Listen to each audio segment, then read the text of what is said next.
Živja, sem Danaja in letos sem se navdušila nad knjigo Avtobus ob treh, ko sem tekmovala za Cankarjevo priznanje. Kasneje pa sem prebrala tudi veliko drugih zabavno-čustvenih knjig avtorice Nataše Konc Lorenzuti. Gremo! Ali ste že v mojih letih radi literarno ustvarjali? Sem svojo prvo objavo doživela že kar v prvem razredu, ko smo imeli šolsko glasilo. Moja prva zgodba je imela naslov Mišek Hop in podgana Jana.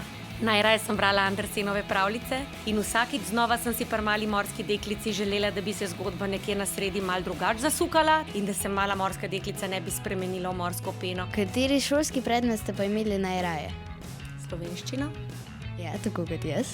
Katere knjige pa lažje ustvarjate oziroma prej dobite za misel? Odraslih se malo bojim, veš. So lahko tako zelo zoprni bralci.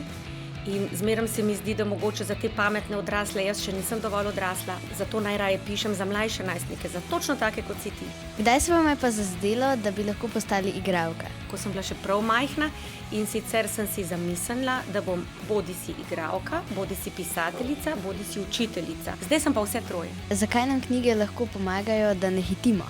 Nas knjige tako posrkajo vase, da se moramo ustaviti in da nas je zelo težko proč od knjige spraviti. Ampak s knjigo se ne moreš zasvojiti na tak način, da bi ti to lahko škodovalo. Ali imate kakšen nasvet zame pri pisanju? Imam, in sicer nikoli ne nehaj brati. Hvala. Ko bereš knjigo, nimaš občutka, da bo kakšna pomembna informacija zletela mimo tebe. Tako nam ni treba hiteti in se bati, da bomo kaj zamudili. Torej, knjigo v roke in uživajte!